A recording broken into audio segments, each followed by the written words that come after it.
Live from Milan Fintech Summit 2023 here in Milan at Allianz MiCo. 2 days of working to talk about the world of fintech. In this moment, we are together with Eva Ruiz, who is head of fintech Southern Europe at Visa. Thank you for being with us. Thank you. Thank you very much for having me once again. So once again, also last year you were with us.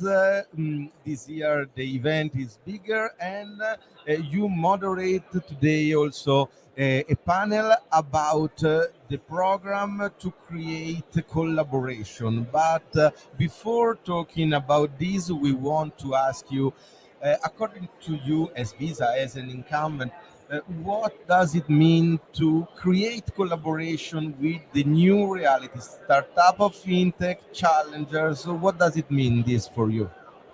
Well, essentially, we are, from a technological perspective, a network of networks.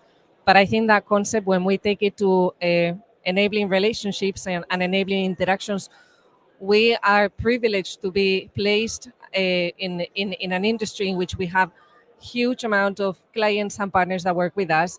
So actually, we actually have, I guess, the privilege again to be able to connect fintechs to all of these partners and clients within our environment.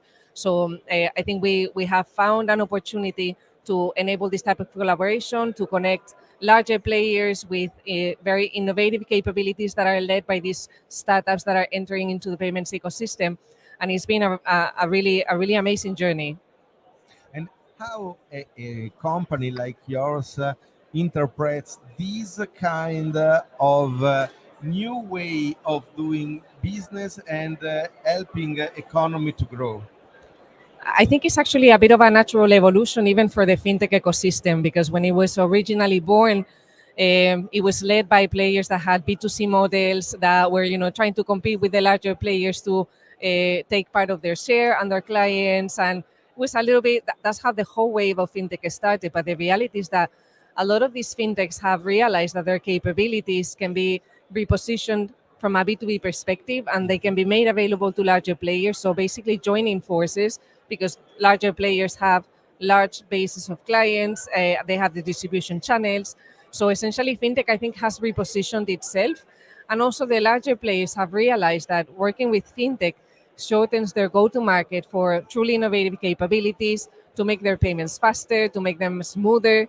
So I think it's a very symbiotic relationship that has been discovered by both ends over time, and that we're trying to support through our program. But when you create a program like this, what are, according to you, the most important assets to consider in order to get success?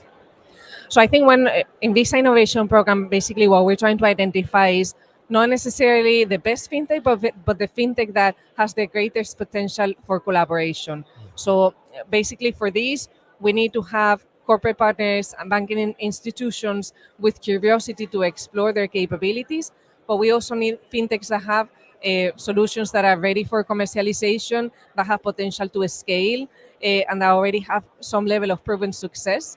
So this is basically what we need, is an open mind, curiosity, and capabilities that are ready to market, so that they can be easily tested and piloted by larger players.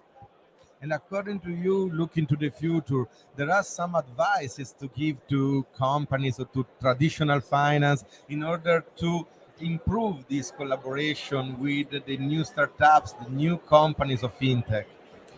Well, I think first of all, I need to recognize I work in a large company. We're a technological player, but it's true that in large companies, things tend to be slower. We tend to have many more stakeholders to manage. So I give them credit, because I understand that it is hard to bring innovation into these organizations.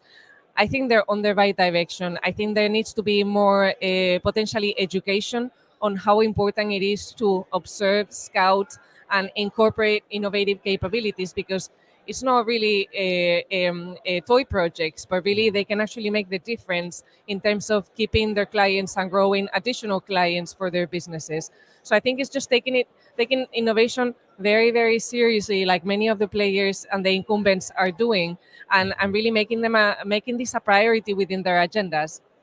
But maybe to do this, there is a need of also of about skills, maybe.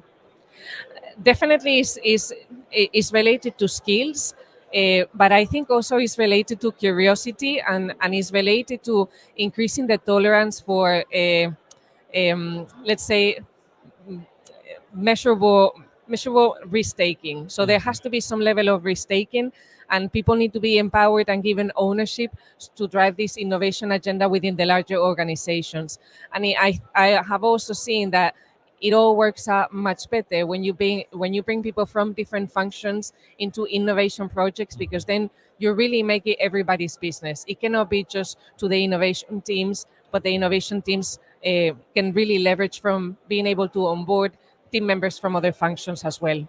So step by step in this. Yes. Yes. Thank you for being Thank with you. us. Thank you. Thank you, and best of luck for the remaining of the event. Thank you.